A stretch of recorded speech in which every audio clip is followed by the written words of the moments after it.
যেখানে আমরা ছিলাম, দাম। দাম কি?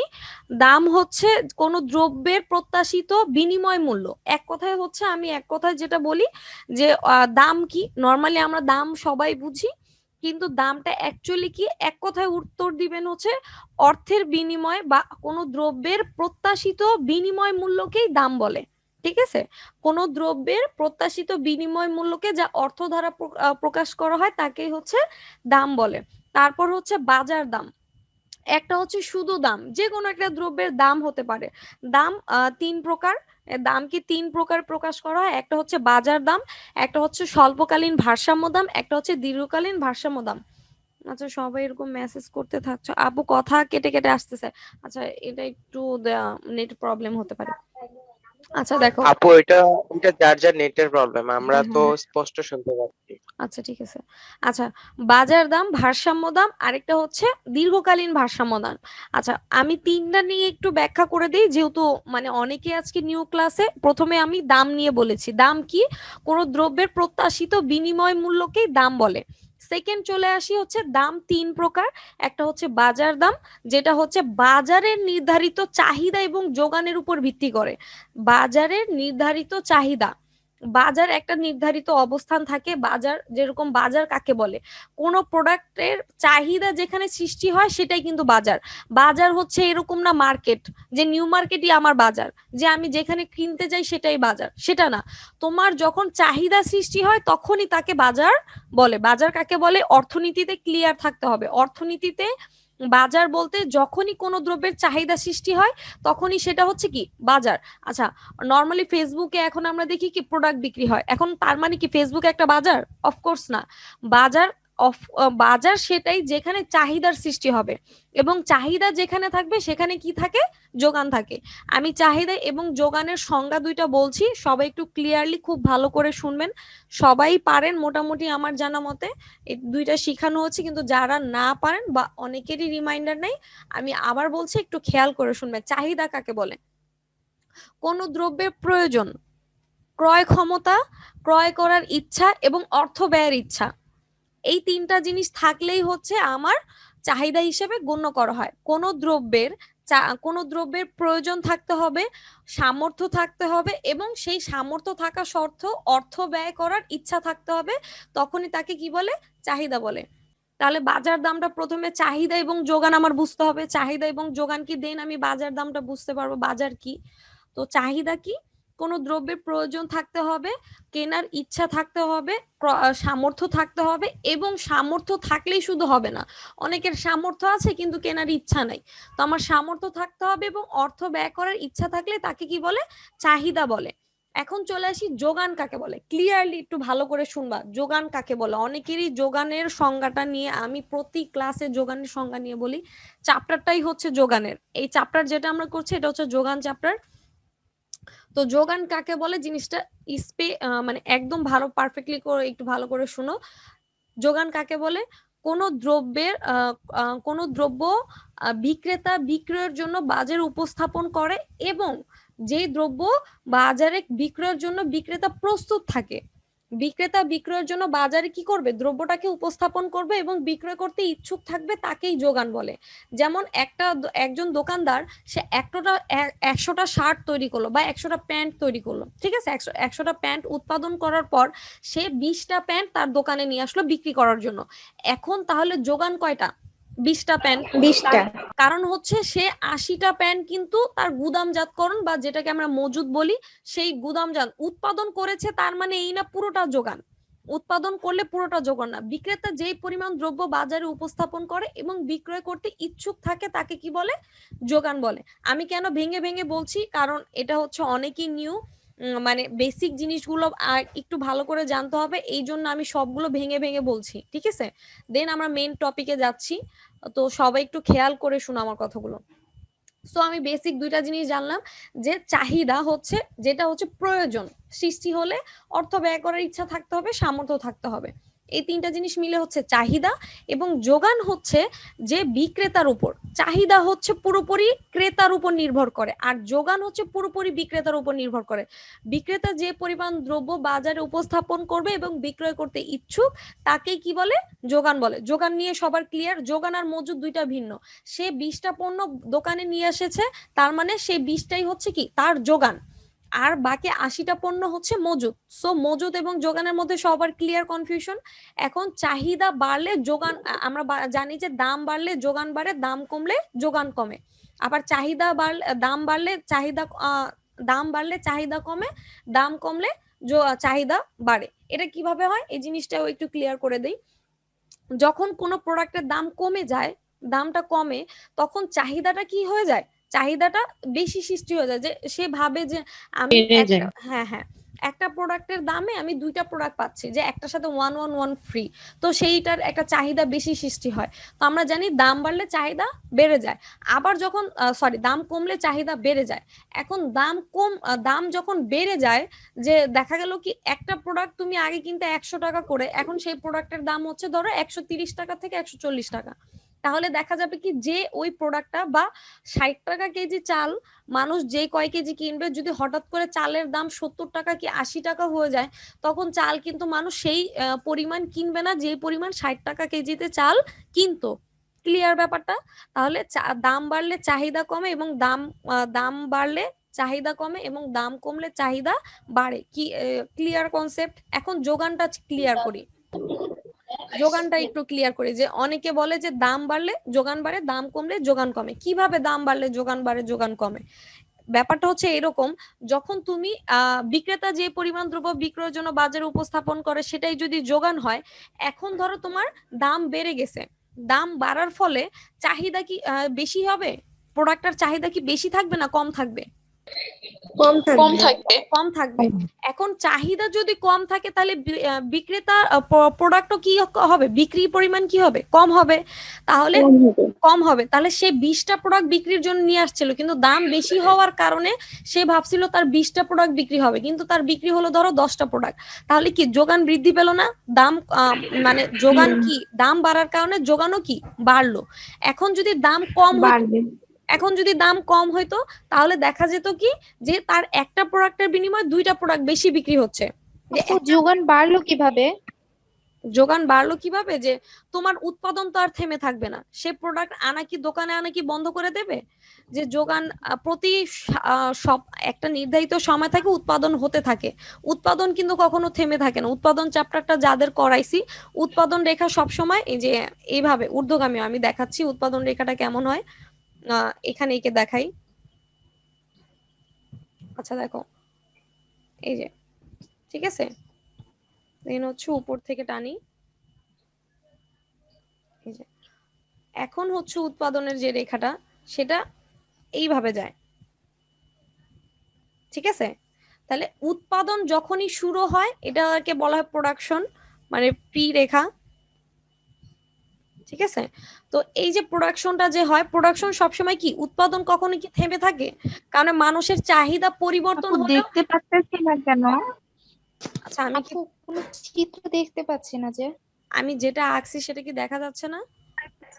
তাহলে দেখতে হ্যাঁ আপু দেখতে পাচ্ছি। এখন এখনো বইয়ের পৃষ্ঠাতে আছে। জি আপু দেখা যাচ্ছে। আচ্ছা আচ্ছা ঠিক আছে, দেখা যাচ্ছে। জি আপু এখন দেখা যাচ্ছে। আচ্ছা, যেটা বলছিলাম যে আমি যখন কোনো প্রোডাক্টটা, মানে আমি উৎপাদন কখনোই আমাদের থেমে থাকে না, উৎপাদন রেখা সবসময় কি গামী, ঊর্ধ্বগামী। মানুষের চাহিদাও যেমন থেমে থাকে না, প্রোডাকশনও থেমে থাকে না। তাহলে তোমার প্রোডাকশন হচ্ছে, তার মানে যোগানও বাড়ছে, কারণ উৎপাদন হলেই তো দোকানদার দোকানে মাল নিয়ে আসবে। তাহলে উৎপাদন যদি থেমে না থাকে, যোগানও থেমে থাকবে না। এখন দাম বাড়ার ফলে তোমার চাহিদা কমে গেছে ঠিক আছে, কিন্তু তোমার দোকানে প্রোডাক্ট আসা কি কমে গেছে, বন্ধ হয়ে গেছে? দোকানে প্রোডাক্ট আসা কিন্তু বন্ধ হয়নি। তার মানে বোঝা গেল দাম বাড়লে যোগানও কি, মানে প্রোডাক্টটা আসতেছে যেই পরিমাণে সেই পরিমাণে বিক্রি হচ্ছে না, তার মানে কি যোগান বাড়লো না? ক্লিয়ার ব্যাপারটা? তাহলে দাম বাড়লে যোগান বাড়লে ক্লিয়ার। এখন চলে আসি দাম কমলে যোগান কিভাবে কমে, দাম কমলে যোগান কিভাবে কমে। এখন দাম কমলে চাহিদা কি হয়ে যায়, বেড়ে যায় না? যখনই দাম তোমার কি কম মানে নিচের দিকে, তখন তোমার চাহিদার পরিমাণ কি থাকে, বেশি থাকে না? চাহিদার পরিমাণ তখন কি বেশি। চাহিদার পরিমাণ যেহেতু বেশি, তাহলে দেখা যায় কি তোমার দোকানে প্রোডাক্ট বিক্রির পরিমাণও কি হবে, বেশি হবে। বেশি। দোকানে বিক্রির পরিমাণ বেশি হলে যোগান কি বেশি থাকবে না কম থাকবে? না, যোগান কমে যাবে। কম থাকবে। কম থাকবে, তাহলে দাম কমলে যোগান কমে। ক্লিয়ার ব্যাপারটা, কনসেপ্ট ক্লিয়ার এখন? জি আপু। আচ্ছা, তাহলে এখন শুধু কি এটা আমরা মুখে মুখে বলবো যে দাম বাড়লে যোগান বাড়ে, দাম কমলে যোগান কমে? এটা কেন কমে কেন বাড়ে জিনিসটা সবার এখন ক্লিয়ার? চাহিদার ক্ষেত্রে তো আমরা, যোগানের ক্ষেত্রে একটু প্রবলেমটা বেশি হয়। এখন হচ্ছে মোটামুটি সবাই বুঝে গেছে। আচ্ছা, তাহলে এখন চলে আসি যেটা আমরা করছিলাম যে বাজার দাম। বাজার দামের ক্ষেত্রে আমার চাহিদা এবং যোগান দুইটা প্রয়োজন হবে। যে বাজার দামের ক্ষেত্রে আমার এই দুইটা জিনিস কিভাবে ব্যবহৃত হচ্ছে। এখন দেখো কি বলছে সংজ্ঞাটা, অতি স্বল্পকালীন সময়। অবশ্যই এটা একটা স্বল্পকালীন সময় থাকে, বাজার কিন্তু দীর্ঘকালীন সময়ের জন্য হয় না। বাজারের অবস্থান বেশিরভাগই স্বল্পকালীন, বাজার বেশি ব্যবহৃত হয় মানুষের ক্ষেত্রে।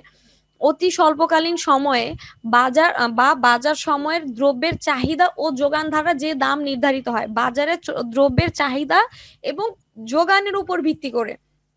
কিভাবে জিনিসটা, ধরো এখন রোজার মাস আসতেছে তাই না? তা রোজার মাসে নর্মালি খেজুর যেই পরিমাণ মানুষ খায়,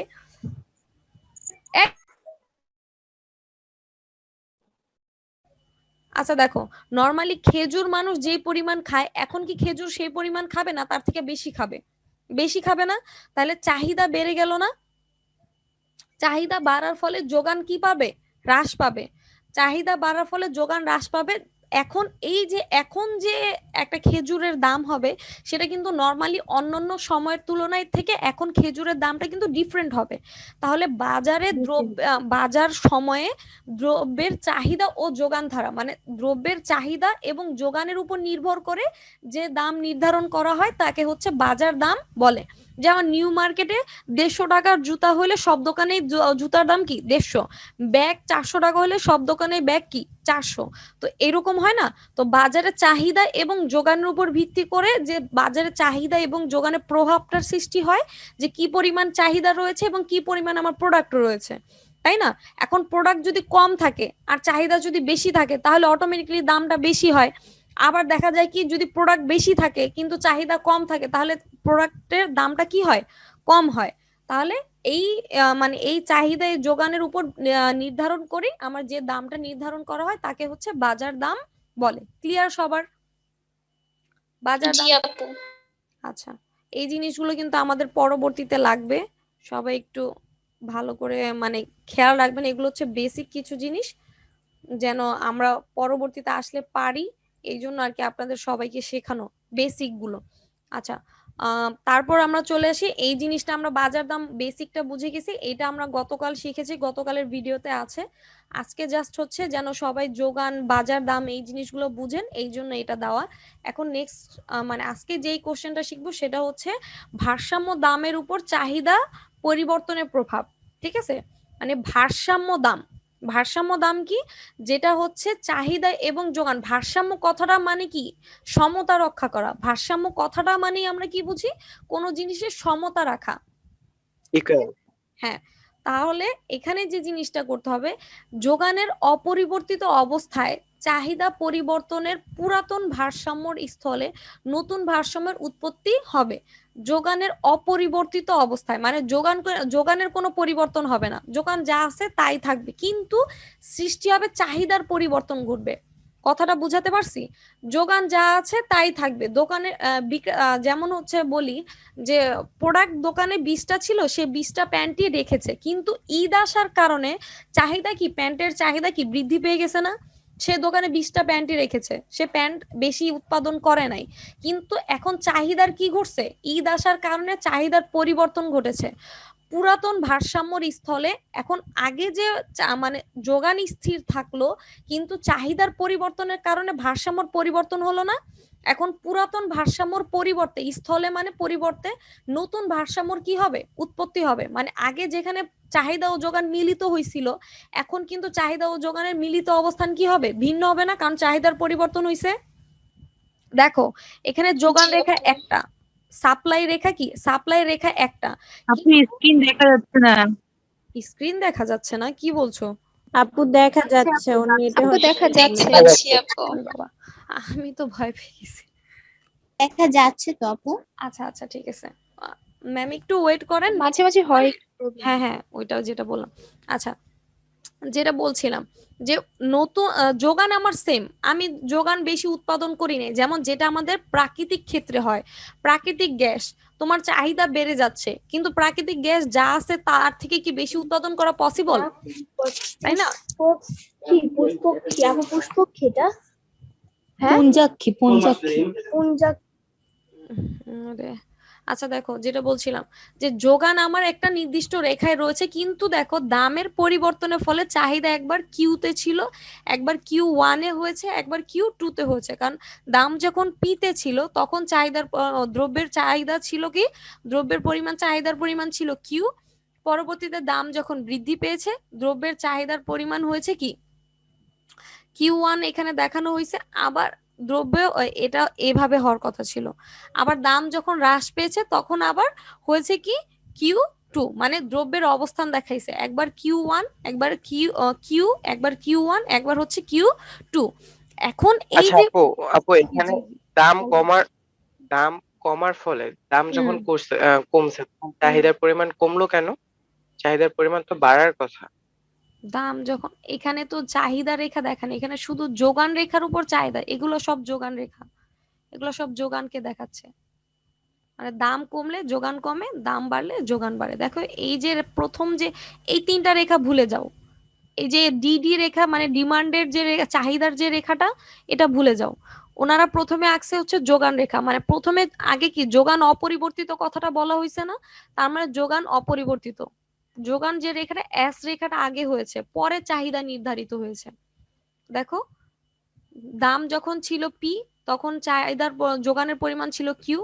আবার দাম যখন বৃদ্ধি পেয়েছে তখন যোগানও বৃদ্ধি পেয়েছে, দাম যখন হ্রাস পেয়েছে তখন যোগানও কি পেয়েছে, হ্রাস পেয়েছে। জি আপু, বুঝতে পারছি। ঠিক আছে, আমি যেটা বুঝাতে চেয়েছিলাম সেটা হচ্ছে মানে এই রেখাটার মধ্যে চাহিদা কিভাবে হতো, তাই না? তাহলে চাহিদার অবস্থানে এখন ডিমান্ডের রেখাটা দেখো, যে এইখানে ভারসাম্য ছিল প্রথমে ই বিন্দুতে, মানে যোগানের উপর, যোগানের একটা নির্দিষ্ট রেখার উপর ভিত্তি করে আমি চাহিদা নিয়েছি, যে আমার যোগান আছে 20টা, আমার চাহিদা রয়েছে 20টা, আমি যোগানও করলাম কি 20টা। এখন হঠাৎ করে চাহিদা বৃদ্ধি পেয়ে গেল, চাহিদা বৃদ্ধি পাওয়ার কারণে এখন কি ভারসাম্য বিন্দুর অবস্থান কি, দুইটা ছেদক অবস্থান কি পরিবর্তন হয়েছে না? প্রথমে ছেদক ছিল ই বিন্দুতে, এখন ছেদক কোন বিন্দুতে, E1-এ। আবার যখন চাহিদা হ্রাস পেয়েছে তখন আবার ছেদক বিন্দু কি নিচে, মানে যোগানের নিচের অবস্থানে দেখাচ্ছে E2। তাহলে এই জিনিসটাই বুঝাইছে যে যখন যোগানের অপরিবর্তিত অবস্থায় চাহিদার পরিবর্তন হলে যে পুরাতন ভারসাম্য স্থল থাকে, মানে এটা কিন্তু পুরাতন, এইগুলা কিন্তু নতুন আসতেছে, এটা হচ্ছে পুরাতন E1 E2। তাহলে পুরাতন ভারসাম্যর পরিবর্তে স্থলের, আমরা কথাটা একটু আমাদের কাছে কমপ্লিকেটেড লাগতে পারে, এটা হচ্ছে স্থলে বা আমরা পরিবর্তে বলতে পারি যে পুরাতন ভারসাম্যর পরিবর্তে নতুন ভারসাম্যর উৎপত্তি হবে, এবং ভারসাম্য দ্রব্য ও দামের উপর কি করবে, একটা প্রভাব সৃষ্টি করবে। কারণ যখনই তোমার ভারসাম্য পরিবর্তন হবে, তোমার চাহিদা পরিবর্তন হলো, তখন তোমার অবশ্যই যোগানের পরিবর্তন করতে হবে। এতদিন লোকটার দোকানে প্যান্টের চাহিদা ছিল 20টা, যার কারণে সে যোগানও রাখতো কয়টা, 20টা, যে 20টার বেশি আমার বিক্রি হবে না।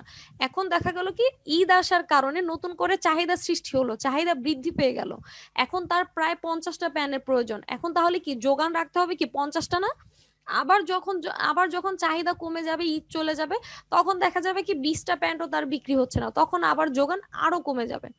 ঠিক আছে, তাহলে দেখা যাচ্ছে কি দ্রব্যের দামে দ্রব্য ও দামের উপর কি পড়ে, প্রভাব সৃষ্টি হয়, মানে ভারসাম্যর পরিবর্তনের কারণে দ্রব্যের দামের এবং দ্রব্যের চাহিদার উপর কি পড়ছে, প্রভাব সৃষ্টি হচ্ছে।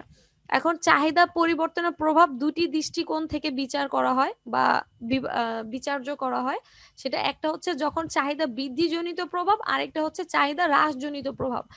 একটা হচ্ছে চাহিদা যখন বাড়ে, আরেকটা হচ্ছে চাহিদা যখন কমে। তো দুইটার চিত্র আলাদা, একসাথেও আমরা দিতে পারি। দেখো এই চিত্রটার মধ্যেই কিন্তু দুইটা দেওয়া আছে, কি বলছি বুঝতে পারছো? দেখো এক জায়গায় একবার কিন্তু এই যে এখানে বলছে চাহিদা বৃদ্ধির প্রভাব, যোগানের অপরিবর্তিত অবস্থায় চাহিদা বৃদ্ধির ফলে নতুন চাহিদা রেখা ডি ডি মানে ডি প্রাইম রেখা, এই যে প্রথমে চাহিদা ছিল কি ডিডি, ডিডি, তাই না? ডিডি, এটা হচ্ছে প্রথম চাহিদা, কিন্তু মনে রাখবা পরবর্তীতে চাহিদা যখন পরিবর্তন, মানে ভারসাম্য যখন পরিবর্তন হয়েছে, চাহিদার পরিবর্তন, নতুন চাহিদা হয়েছে কি ডি প্রাইম, ডি প্রাইম। এই যে এই রেখাটা হচ্ছে নতুন। এখন যোগান কি আর এইখানে আছে? যোগান কি আমার এখানে রাখলে হবে? চাহিদা হ্যাঁ, কম ছিল যার দোকান কারণে বৃদ্ধি হ্যাঁ, করতে হবে। এখন যেহেতু চাহিদা বৃদ্ধি পাইছে, তার মানে কি যোগানের অবস্থান কি দেখাতে হবে? উপরে। ছেদক বিন্দু কোথায় এখন? উপরে, ঠিক আছে? তাহলে ছেদক বিন্দু ভিন্দু, জি। যার কারণে এটি এস এস যোগান রেখাকে ই1 বিন্দুতে ছেদ করে যায়, ফলে নতুন ভারসাম্য বিন্দু কি ই1। নতুন ভারসাম্য দাম হচ্ছে ও পি1, মানে ও থেকে পি1। প্রথমে দাম ছিল ও থেকে পি, এবং পরবর্তীতে দামটা সেট হলো কোথায়? ও থেকে পি1, কারণ নতুন ভারসাম্য বিন্দু হচ্ছে ই1। আর নতুন ভারসাম্য দ্রব্যের পরিমাণ দাঁড়ালো কি ও কিউ1। তাহলে আমার শুধুমাত্র এই ভারসাম্য পরিবর্তন হওয়ার কারণে আমার প্রত্যেকটা দাম এবং দ্রব্যের পরিমাণ দুইটাতেই কি আসলো? চেঞ্জেস আসলো, তাই না ম্যাম? স্যার বুঝতে পারছেন? মানে এই চাহিদার পরিবর্তনের কারণে আমার এই যে ঈদটা আসলো, ঈদ আসার কারণে, ঈদটা আসার ফলে এখন যেহেতু মানুষের চাহিদা বৃদ্ধি পাচ্ছে, তাহলে দামেরও পরিবর্তন আসবে, দ্রব্যের পরিমাণেরও কি পরিবর্তন আসবে। ক্লিয়ার ব্যাপারটা? তাহলে পরবর্তীতে আবার কি করেছে? এই পর্যন্ত আমি বলেছি নতুন ভারসাম্য দাম। এখন চলে আসি হচ্ছে নতুন ভারসাম্য দাম আর পুরাতন ভারসাম্য দাম অপেক্ষায় মানে পার্থক্য দেখাচ্ছে। ও পি1, ও পি1 মাইনাস হচ্ছে ও পি, মানে ও পি1 থেকে ও পি1 মাইনাস করলে আমি পাই হচ্ছে পিপি1, মানে এতটুক, তাই না? এটা হচ্ছে এতটুকু হচ্ছে আমার পরিবর্তন হয়েছে। পরিবর্তনের পরিমাণ কি পি থেকে পি1। এত হাবিজাবি P1 করে না লিখে আমরা ডিরেক্ট লিখবো হচ্ছে নতুন ভারসাম্য হচ্ছে পি থেকে পি1। এগুলো হচ্ছে বেশি বাড়তি জিনিস করতে গেছে, বেশি এত দরকার নেই বাড়তি জিনিস, আমরা শর্টকাটে লিখবো নতুন ভারসাম্য হচ্ছে আমাদের পি থেকে পি1, ঠিক আছে? দামের অবস্থান। আর হচ্ছে নতুন দ্রব্যের ভারসাম্যর অবস্থান হচ্ছে কিউ থেকে কিউ1, ঠিক আছে? অতএব অপরিবর্তিত যোগান অবস্থায় চাহিদা বৃদ্ধি পেলে ক্রেতার উচ্চতর দামে অধিক পরিমাণে দ্রব্যটি কি করতে হয়? ক্রয় করবে। মানে যেটা বুঝতে পারলাম যে চাহিদা যখন বৃদ্ধি পায় তখন যোগানটা কি পাবে? যোগানটা আমার অফকোর্স আমার চাহিদা বৃদ্ধি পেলে দেখা যাচ্ছে হচ্ছে আমার চাহিদা বৃদ্ধির কারণে যোগানটা আমার বাড়াতে হচ্ছে। তাই যোগান বাড়াতে হলে আমরা কি জানি? দাম বাড়লে যোগানও কি? দাম বেশি পাবে। হ্যাঁ, দ্রব্যের দাম বাড়লে যোগানও কি বাড়ে। আচ্ছা, পারবে। হ্যাঁ, এখন আমরা নেক্সটটাতে চলে আসি। যেটা বলেছিলাম যে একই সাথে হচ্ছে চিত্র, এখানে এই যে পরের যে চিত্রটা, একটা চিত্র দিয়েই দুইটা জিনিসকে বোঝানো হয়েছে। আচ্ছা, কে সাউন্ড করছেন? আমি বারবার মিউট করছি, আবারও মিউট খুলে দিচ্ছেন, প্রবলেম হচ্ছে তো। আচ্ছা দেখেন, এখন হচ্ছে কি বলছে, সেকেন্ড যে পয়েন্টটা ছিল সেটা হচ্ছে চাহিদা হ্রাসজনিত প্রভাব। একটাই চিত্র কিন্তু দুইটা আর কি ব্যাখ্যা হবে, ঠিক আছে? প্রথম যেটা আমরা পড়লাম এতটুকু উপরে পি থেকে পি1, এটা হচ্ছে চাহিদা বৃদ্ধিজনিত প্রভাব।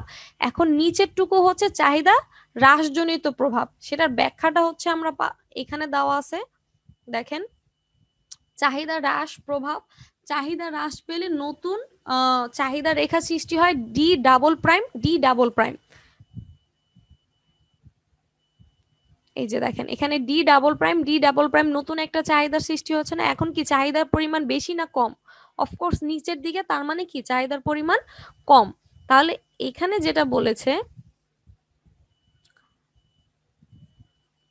যদি যোগান রেখাকে ই2 বিন্দুতে ছেদ করায় নতুন ভারসাম্য বিন্দু দাম হবে কি?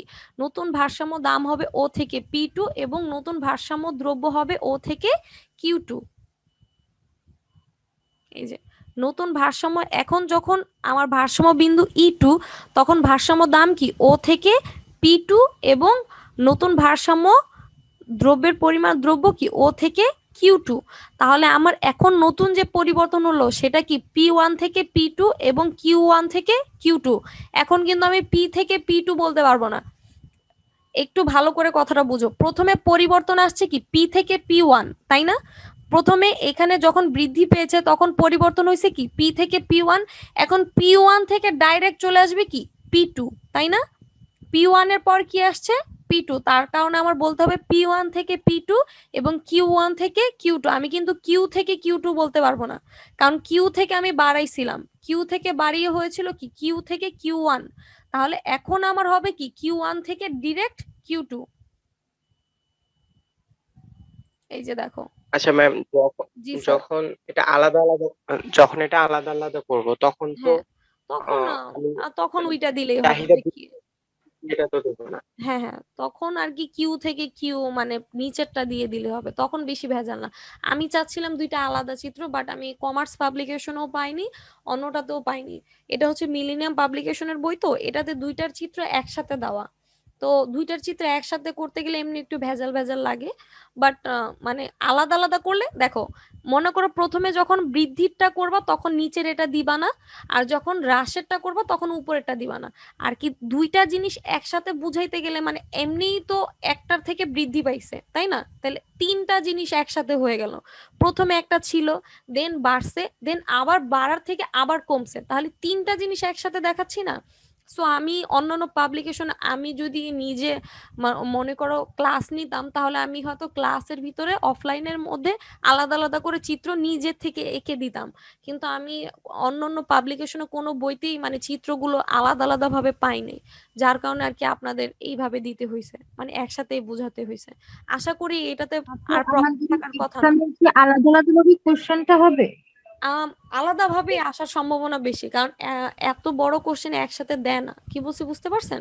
কারণ ভারসাম্য দামের উপর চাহিদা পরিবর্তনের প্রভাব, হয়তো বলবে চাহিদা বৃদ্ধির প্রভাব দেখাও, হয়তো বলবে চাহিদা হ্রাসের প্রভাব দেখাও, কিন্তু চাহিদার পরিবর্তনের প্রভাব, তাহলে কোশ্চেনটা কিন্তু অনেক বড় হয়ে গেল। একবার তোমার বৃদ্ধির প্রভাব দেখাইতে হবে, আবার তোমার হ্রাসের প্রভাব দেখাইতে হবে, তাহলে কি তুমি দুইবার করছো না কোশ্চেনটা?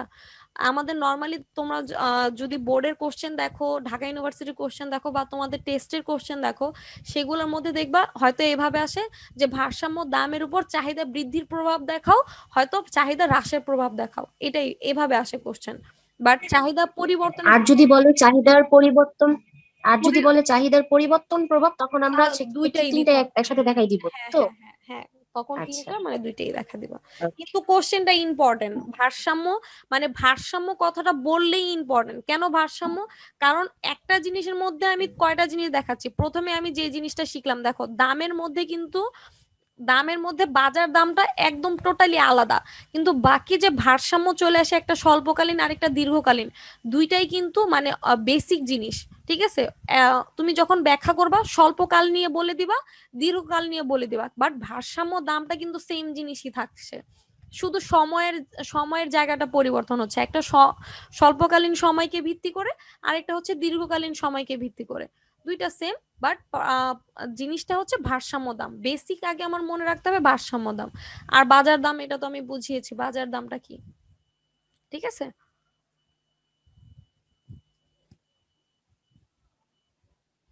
আচ্ছা এটাতে কারো কোনো প্রবলেম রয়েছে? মোটামুটি নাই। আচ্ছা, এখন চলে আসি, এতক্ষণ আমরা জেনেছি হচ্ছে ভারসাম্য দামের উপর চাহিদার প্রভাব, এখন যেটা মানে শিখবো সেটা হচ্ছে ভারসাম্য দামের উপর যোগানের প্রভাব। আর এইটা হচ্ছে আপনাদের বাসার কাজ, কারণ চাহিদারটা যেহেতু আমি বুঝিয়েছি, যোগানেরটা আপনাদের পারার কথা। কি বলছি বুঝতে পারছেন? যোগানেরটা প্রায় সেম সেম, জাস্ট কিছু জিনিস ডিফারেন্ট, কারণ চাহিদার ব্যাখ্যা আলাদা, যোগানের ব্যাখ্যা আলাদা। চাহিদা হচ্ছে ক্রেতার দ্বারা সৃষ্টি হয়, আর যোগান কার দ্বারা সৃষ্টি হয় বলেন তো? বিক্রেতার মাধ্যমে। বিক্রেতার ধারা। তাহলে এখন যখন যোগান বৃদ্ধি পাবে অথবা হ্রাস পাবে, তখন পুরোপুরি সেটা কার উপর নির্ভর করবে? বিক্রেতার উপর। যেমন হচ্ছে সরকার এখন নতুন নতুন বিল্ডিং হচ্ছে, নতুন নতুন বিল্ডিং এ কি গ্যাস দেওয়া হইতেছে? যতগুলো নতুন বিল্ডিং, আপু গতকালকে ক্লাসের ভিডিও দেয়া হয়নি, আপু দিয়ে দিবে, এটা নিয়ে টেনশন করো না। ভাইয়া একটু ভাইয়াই আর কি বেশি টেনশন আছে তোমাদের থেকে, আমি প্যারা দিচ্ছি, আমি বলছি, ফরাদ ভাইয়া বলছে, দেন হচ্ছে সব স্টুডেন্টরা বলতেছে, ভাইয়া দিয়ে দিবে, একটু আর কি ওয়েট করতে হবে। আমি ইমেল গুলো সবগুলো আবার পাঠাইছি, ইমেল গুলো সব গেছে, মানে ভাইয়ার কাছে পৌঁছাইছে, আমি আর কি সবগুলো আবারও ডেসক্রিপশন সহ ব্যাখ্যা সহ পাঠাইছি, ইমেল দেওয়া হয়েছে। বিশ্বাস না হলে আমিও দেখাইতে পারি তোমাদের, দেন নাইলে ভাইয়া দিয়ে দেবে, টেনশন নিও না, ভাইয়া দিয়ে দেবে। ভাইয়া বলেছে ওই যে ভাইয়ার বাসা চেঞ্জ করেছে বলে হ্যাঁ হ্যাঁ হচ্ছে হ্যাঁ হ্যাঁ, প্রবলেম হচ্ছে। ভাইয়া ইমান সবকিছু ঠিক হলে দিয়ে হ্যাঁ ভাইয়া হচ্ছে এই মাসে আপু আপনারে অনেক মিস করতেছি। আহারে আমার অনেক মিস করতেছো। এই তো মার্কেটিং ডিপার্টমেন্ট না, আমার তোমাদের চকলেট খাওয়ানো আপু দরকার। আমি রুবি। হ্যাঁ তুলি অনেক রেডমি। মিস করতেছি। আরে আমিও তোমাদের অনেক মিস করতেছি, বাট কি করব বলো, লকডাউনটা। আপু লকডাউন যদি খুলে দেয় তাহলে প্লিজ অফলাইনে ক্লাস নেওয়ার ব্যবস্থা করেন। হ্যাঁ হ্যাঁ, কারণ অনলাইনে যারা অফলাইনে ক্লাস করতে মানে অনলাইনে যারা ক্লাস করে আলহামদুলিল্লাহ ওরা তো অনলাইনে করতে করতে একটা অভ্যস্ত হয়ে গেছে, বাট অফলাইন থেকে হঠাৎ করে অনলাইনে ক্লাস করতে গেলে না একটু মানে কনফিউশন। আমরা অফলাইনে যেটা করছিলাম সেটা আর কি অনেকটাই মানে প্রবলেম হয়ে যায়। যাই হোক, তাহলে আপনাদের বাসার কাজ কি দিয়েছি মনে থাকবে এটা? এটা কি সবার নেক্সট আপনাদের সবার মানে এসডব্লিউ করে খাতায় এটা হচ্ছে আলাদা আলাদা ভাবে চিত্র রাখবেন। আচ্ছা আমি একটু মিউট করে দেই, শব্দ আসতেছে অনেক। আচ্ছা দেখেন, আমি একটু এসডব্লিউ কথাটা বলে দিই। আপনারা যেই কাজটা করবেন সেটা হচ্ছে যে এই চিত্রটাকে আলাদা আলাদা ভাবে আঁকবেন। একবার হচ্ছে যোগানের বৃদ্ধিজনিত, আরেকবার হচ্ছে যোগানের হ্রাসজনিত। ব্যাখ্যাটা প্রায় এটা দিলেই হবে, ব্যাখ্যাটা তেমন, আর ব্যাখ্যা আমি মোটামুটি আপনাদের শিখিয়েছি কিভাবে ব্যাখ্যা স্টার্ট করতে হয়, কিভাবে ব্যাখ্যাটাকে লিখতে হয়। ব্যাখ্যার বেসিক জিনিস নলেজটা মনে হয় আমার আপনাদের দেওয়া আছে। আর আগের ভিডিওগুলোতে আমি যেভাবে ব্যাখ্যা মানে অলওয়েজ ভূমি অক্ষ থেকে শুরু করতে হবে, কি থেকে কি বলছি, তো ব্যাখ্যাটা সেভাবে লেখার চেষ্টা করবেন। আর বাকিটা আপনাদের বাসার কাজ। তো সবার খাতাটা সবার আমি দেখবো সবাই হচ্ছে করে এসডব্লিউটা সেটাকে ছবি তুলে পিডিএফ বানিয়ে আপনারা সবাই গ্রুপে দিবেন, ঠিক আছে? এসডব্লিউ গুলো নাম সহ, নাম লিখে, ঠিক আছে? আচ্ছা আপু, জি আপু আপু। এখানে রেখাটি ভিন্ন ভিন্ন ভাবে স্কোয়ার কাটছে কেন? চাহিদার মধ্যে তো সেম মানে রাখছিল, আর এখানে একটু ভিন্ন ভিন্ন রাখছে, সিঁড়ির মতো স্টেপ করছে।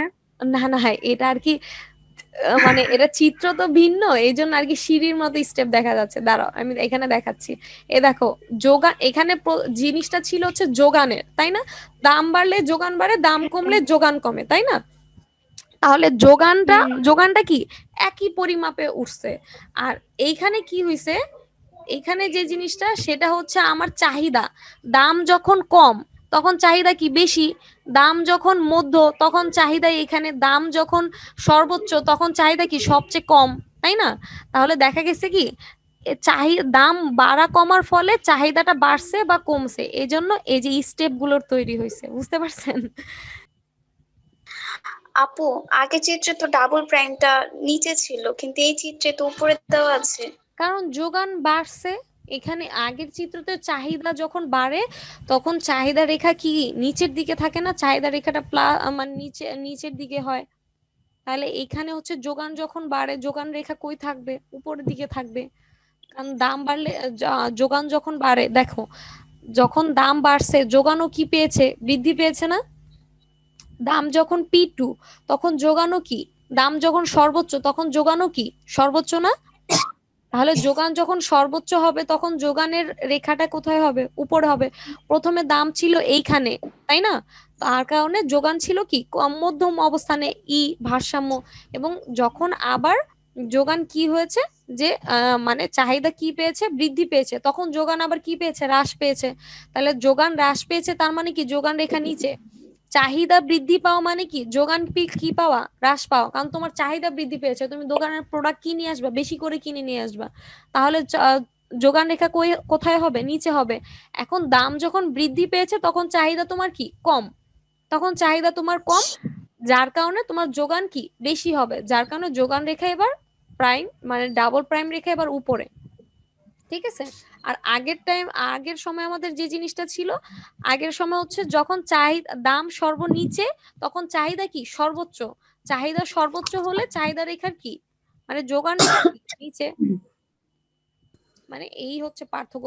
আগে হচ্ছে বেসিক, আমি আবার বলছি, আগে ভালো করে পারতে হবে চাহিদা এবং যোগান। এজন্য আমি ক্লাসের শুরুতেই চাহিদা এবং যোগান খুব ভালো করে বুঝিয়েছি, মানে ব্যাখ্যা করেছি, বাট চিত্রগুলো দেখাইনি। চাহিদা এবং যোগানের চিত্রগুলো সবাই একটু বাসায় মানে প্র্যাকটিস করবা।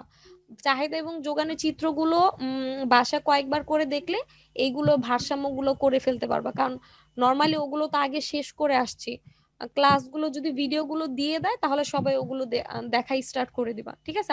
ইনশাল্লাহ আজকে দিয়ে দেবে।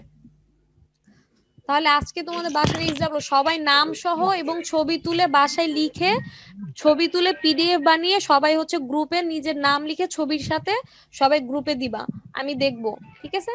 আর দাও হলে আমাকে মেনশন দিবা, ঠিক আছে? আচ্ছা আচ্ছা আপু, জি এই জি বলেন। এখানে কতগুলো চ্যাপ্টার আমার মানে পড়তে হবে? এটা তোমার ইচ্ছা, এই সব দুইটা দিছে, মানে একবার সর্বনিম্ন দেখাইছে দাম, একবার সর্বোচ্চ দেখানো হয়েছে, আর একবার মধ্য দেখাইছে। তুমি আরো বেশি কম বেশি আরো বেশি করতে পারো, বাট এটা হচ্ছে পারফেক্ট। তুমি মানে আমরা বলছি, আমি তোমাদের শিখালাম না যে যখন বৃদ্ধি বলবে তখন একটা বৃদ্ধি বা আমি দুইটা বৃদ্ধির রেখা দিলেও হবে, আবার যখন হ্রাস বলবে তখন হ্রাসের একটা রেখা বা দুইটা রেখা দিলেও হবে, এনাফ। তুমি তো চিত্রটা আলাদা আলাদা ভাবে আঁকছো। আর তোমাদের কারো যদি নাই হয় নেক্সট ক্লাস, আমি যদি দেখি ছবিগুলো বাসায় কেউই পারো নাই, তাহলে আমি নিজের থেকে দুইটা মানে এটারও প্লাস হচ্ছে এটারও দুইটার আলাদা আলাদা করে চিত্র এঁকে তোমাদেরকে দিয়ে দেবো, ঠিক আছে? নেক্সট ক্লাসে, ওকে? বাসায় কাজ থাকলে কেউ যদি না আচ্ছা পারে, আচ্ছা তখন আপু, হচ্ছে আমার লাস্ট আপু এখানে ইকোনমিক্স এর কতগুলো চ্যাপ্টার আমার মানে পড়তে হবে ইম্পর্টেন্টলি? ইম্পর্টেন্টলি অ্যাটলিস্ট 5টা। মানে আমি সবাইরে বলি ফার্স্ট ইয়ারে 5টা চ্যাপ্টার পারতেই হবে, এই 5টা চ্যাপ্টার না পারলে কেউ ইকোনমিক্স ভালো রেজাল্ট করতে পারবে না। ফার্স্ট অফ অল হচ্ছে ফার্স্ট চ্যাপ্টারের বেসিক জিনিসগুলো, ওই যে যেরকম সুযোগ দেয়, তারপর হচ্ছে 3জন লেখক, এগুলো। দেন হচ্ছে আমাদের চাহিদা যোগান, এই দুইটা ভালো করে পারতে হবে। দেন উৎপাদনের production, marginal production, average production, আর হচ্ছে যেটা আমরা বলি টোটাল প্রোডাকশন, এই 3টা জিনিস ভালো পারতে হবে। দেন হচ্ছে আমাদের বাজারের ভিতরে দুইটা আসে, বাজার চ্যাপ্টারের মধ্যে দুইটা জিনিস আসে, একটা হচ্ছে ব্যয় আর একটা হচ্ছে আয়, টোটাল রেভিনিউ, টোটাল কস্ট, তারপর হচ্ছে average revenue, marginal revenue, total cost, average cost, marginal cost. এই 5টা চ্যাপ্টার ভালো করে পড়লে এনাফ। বাজার, চাহিদা যোগান, উৎপাদন আর 5 চ্যাপ্টার। আর বাকি যা আছে এই 5টা চ্যাপ্টার যে ভালো করে আচ্ছা পারবে, লাস্টে আপু এই যে আর এই যে শ্রমিক চ্যাপ্টার আছে, ম্যাথটা করিয়ে এগুলা লাগবে না? মানে ব্যয় পর্যন্ত অ্যাটলিস্ট করলেই হবে না? হ্যাঁ, পূর্ণ প্রতিযোগিতামূলক বাজার এটি করতে হবে না? ওগুলো মানে যে এগুলো পারবে তার নরমালি ওগুলো অটোমেটিকলি মানে ওগুলো সহজ হয়ে যাবে, তাই না?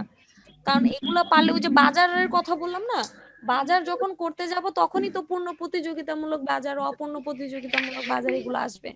আর ওগুলো অ্যাকাউন্টিং ডিপার্টমেন্টের জন্য মানে বেশি ইম্পর্টেন্ট। মার্কেটিং, অ্যাকাউন্টিং সবগুলারই, সব ডিপার্টমেন্টই আছে, কিন্তু অ্যাকাউন্টিং আর ম্যানেজমেন্ট ওগুলো মার্কেটিং এ বেশি। ফিনান্সের ক্ষেত্রে আর কি একটু থিওরি টাইপ করে ফেলে বেশি, মার্কেটিং এ থিওরি টাইপ করে ফেলে বেশি। আপু, জি স্যার বলেন। হ্যালো। হ্যাঁ হ্যাঁ আমি আপু, ওই যে হোমওয়ার্ক গুলো জি কোথায় সাবমিট করব? হোমওয়ার্ক গুলো কোথায় সাবমিট করব? মেসেঞ্জার গ্রুপে নাকি আপনাকে হ্যাঁ না পার্সোনালি? না গ্রুপে করলে হবে। গ্রুপে নাম লিখবেন, আর রোলের দরকার নেই, নামটা লিখবেন, নামটা লিখলেই হবে। নামটা লিখে মানে ছবি তুলে পিডিএফ বানিয়ে তুলে দিবেন। আচ্ছা ঠিক আছে আপু, থ্যাংক ইউ। আপু, জি আমাদের যোগান চ্যাপ্টারটা শেষ হলে কি এটা পিডিএফ আকারে দেয়া হবে? এটা পিডিএফ লাগবে না আমার যতটুকু মনে হয়, কারণ আমি যা ভিডিও দিয়েছি সেগুলো এনাফ, পিডিএফ লাগবে না। যা ছবি আছে এগুলো সব বইয়েই আছে, পিডিএফ লাগবে না। ভিডিওগুলো একটু খেয়াল করে ভালো করে দেখলে বইতে থেকে দাগিয়ে নিতে পারবা, কারণ আমি বেশিরভাগ ইউজ করি বই থেকে করানো।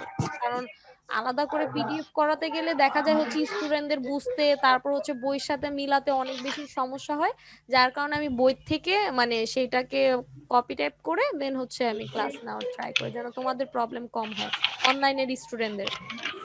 আচ্ছা ঠিক আছে। আচ্ছা ঠিক আছে, তাহলে আজকের জন্য আমরা আচ্ছা আপু, চাহিদা রেখার বলেন। আচ্ছা, এই চাহিদা রেখা একটি নির্দিষ্ট বিন্দু দাম স্থিতিস্থাপক নির্ণয়, এই যে ম্যাথ অনেকগুলো আছে না স্থিতিস্থাপকের, এগুলা কি ইম্পর্টেন্ট অ্যাকাউন্টিং অবশ্যই ইম্পর্টেন্ট। ডিপার্টমেন্টের এই যে দেখেন জন্য? এই যে যোগান রেখার একটি নির্দিষ্ট বিন্দুতে স্থিতিস্থাপকতা নির্ণয়, এটার এই যে আমি নিজে আর কি এইখানের ম্যাথটা একটু বেশি কঠিন ছিল, আমি আবার এইখানে ম্যাথটা খুব সহজ করে বুঝাই দিছিলাম। এই যে এটার উপর একটা ক্লাস নিছি, মানে এটা হচ্ছে আমার করানো ম্যাথ, আমার চিত্র দেওয়া, আমার করানো ম্যাথ। আশা করি ইনশাল্লাহ ভবিষ্যতে একটা বইও লিখে ফেলবো ইকোনমিক্সে। কিন্তু সমস্যা হচ্ছে প্রবলেম হবে কোথায় যে জানো, যে অ্যাকাউন্টিং ডিপার্টমেন্টের স্টুডেন্ট তারে তো মানে আমারে তো মানে দিবে না, পারমিশন দিবে না ইকোনমিক্স এর বই লেখার। তারপর একটা দেখি বই লেখার ট্রাই করব। এটা আচ্ছা আপু, এটা কোন মাসে করিয়েছেন? মার্চ এটা ভিডিওটা আমি কোন মাসে পাবো? ভিডিওটা পেয়ে যাবা, ভিডিওটা আছে, ঠিক আছে? সেদিন ভিডিওটা আছে, ভাইয়া দিয়ে দিবে। আর হচ্ছে এইটা হচ্ছে ম্যাথটা এখানে যেটা ছিল এটা খুবই মানে পেঁচানো ঘোচানো ছিল, আমি সেটাকে খুব সহজ করে দিছি এখানে, এই মানে খুব শর্টে ম্যাথটা দিয়ে দিছি। আর চাহিদার উপরও যে স্থিতিস্থাপকতার উপর ম্যাথ রয়েছে সেটাও খুব সহজ করে আমি তোমাদের বুঝিয়ে দেবো, ইনশাল্লাহ পেরে যাবা, ঠিক আছে? কিন্তু আসবে, এগুলো করতে হবে, এই ম্যাথ গুলো পারতে হবে, ঠিক আছে? আচ্ছা তাহলে আজকের জন্য আল্লাহ হাফেজ। হ্যাঁ? আচ্ছা আপু, এটা ভিডিওটা একটু দিয়েন। আচ্ছা আচ্ছা দিয়ে দেবো। Thank you. আচ্ছা, আসসালামু আলাইকুম, সবাই ভালো থাকবেন। আপু ওয়ালাইকুম আসসালাম, ফি আমানিল্লাহ।